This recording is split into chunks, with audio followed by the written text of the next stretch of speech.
அனைவருக்கும் வணக்கம். சுட்டி 360 சேனலுக்கு உங்களை வரவேற்கிறேன்.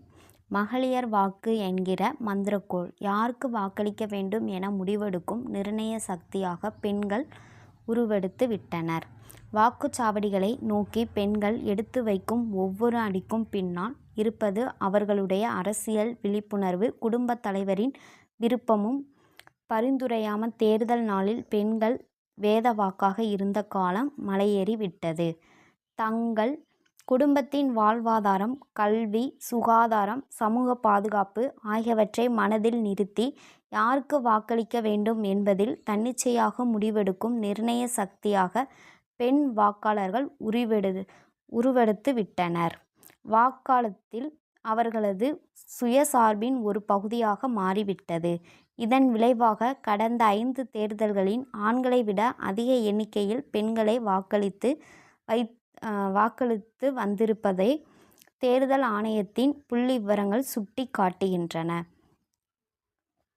இந்தியாவின் மொத்த வாக்காளர் எண்ணிக்கை சுமார் 99.1 கோடி. இதில் பெண் வாக்காளர்களின் எண்ணிக்கை ஏறக்குறைய 40 கோடி. தேசிய அளவில் ஆண் வாக்காளர்களை விட பெண் வாக்காளர்கள் ஏறக்குறைய 50 லட்சம் அதிகம் உள்ளனர். 5 மாநிலங்களில் குறிப்பிடத்தக்க அளவில் பெண் வாக்காளர்களின் எண்ணிக்கை அதிகமாக இருக்கிறது. குறிப்பாக உத்தரப்பிரதேசத்தில் 7.15 கோடி, மகாராஷ்டிரத்தில் 4.50 கோடி, மேற்கு வங்கத்தில் 3.73 கோடி, பீகாரில் 3.51 கோடி, தமிழ்நாட்டில் 2.89 கோடி என பெண் வாக்காளர்கள் உள்ளனர். இதில் தமிழ்நாடு 5வது இடத்தில் இருக்கிறது. தமிழ்நாட்டில் மொத்த ஆண் வாக்காளர்கள் 2.77 கோடி. ஆனால் ஆண்களை விட 12 லட்சம் பெண் வாக்காளர்கள் இங்கு அதிகமாக உள்ளனர். முதன்மை வாக்கு வங்கி. அதேபோல் பாலின விகித அடிப்படையில் தமிழ்நாட்டில் 1000 ஆண் வாக்காளர்களுக்கு ஏறக்குறைய 1044 பெண் வாக்காளர்கள் உள்ளனர். இந்த விகிதம்தான் தேர்தல் முடிவுகளை மாற்றும். ஸ்விங் ஓட்ஸ் என்கிற மௌன புரட்சியாளர்களாக வெற்றியை தீர்மானிக்கும் சக்தியாக பெண் வாக்காளர்களாக கருத வைக்கிறது.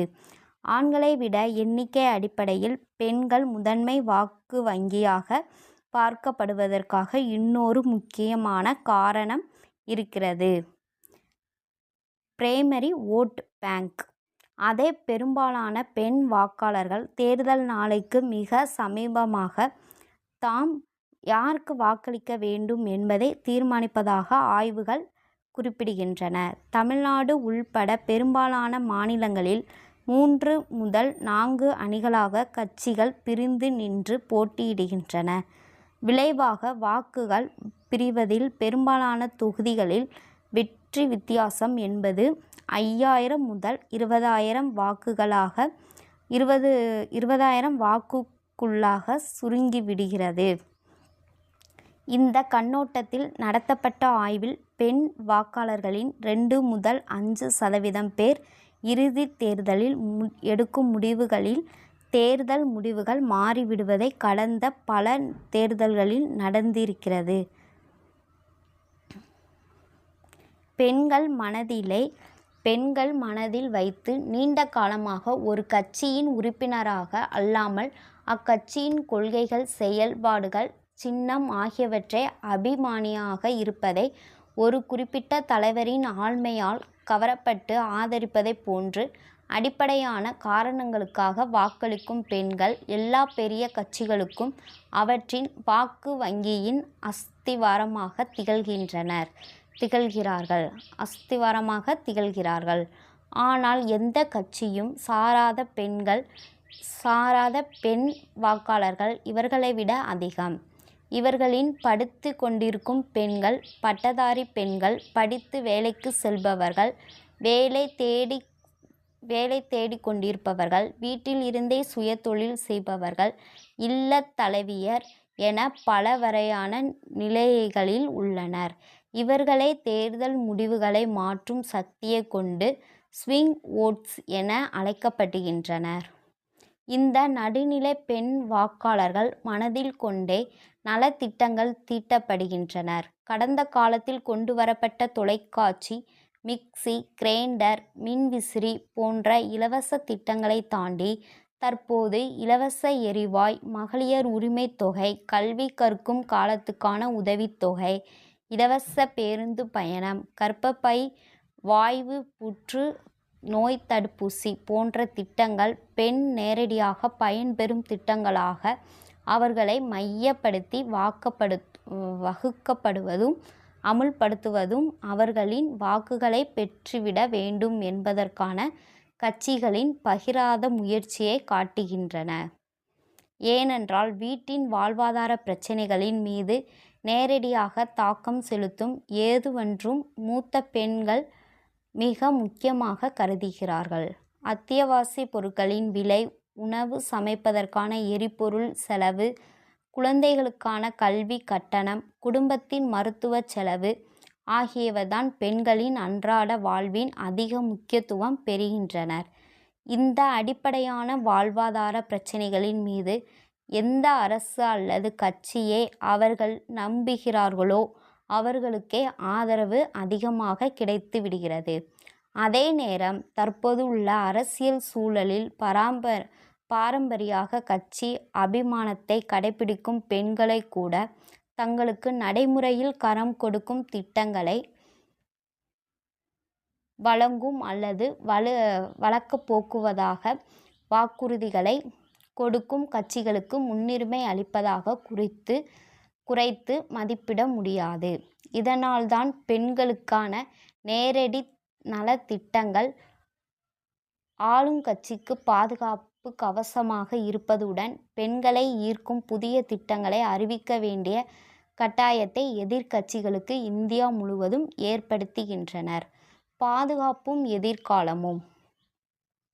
நலத்திட்டங்களுக்கு அடுத்த இடத்தில் மது பழக்கத்தால் சிதையும் குடும்ப பொருளாதார, பெண்களுக்கு எதிரான குற்றங்கள் அதிகரித்தால் அல்லது அது குறித்த அச்சம் ஆகியவை இளம் பெண்களின் வாக்களிக்கும் முடிவில் தாக்கத்தை ஏற்படுத்துகின்றன. மதுவிலக்கு என்பது பெண்களின் நீண்ட கால கோரிக்கை. மதுவின் மூலம் கிடைக்கும் வருவாயை கொண்டு திட்டங்கள் செயல்படுத்தப்படுகின்றன என்கிற முரண்பாட்டை அவர்கள் கவனத்தில் கொள்கின்றனர். இதனால் முழு மதுவிலக்கு அல்லது கடுமையான சட்ட ஒழுங்கு நிர்வாகம் குறித்து வாக்குறுதிகள் இளம் பெண்களை எளிதில் ஈர்க்கின்றனர்.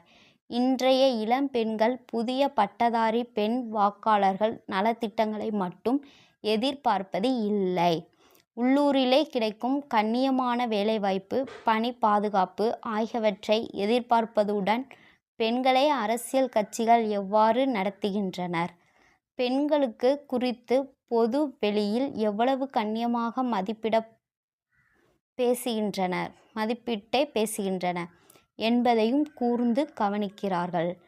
தேர்தலில் போட்டியிட பெண்களுக்கு அதிக இடங்களை ஒதுக்கும் கட்சிகளை நோக்கி புதிய பெண் வாக்காளர்களின் ஒரு பகுதியினரின் கவனம் திரும்புவதையும் கவனிக்க வேண்டும்.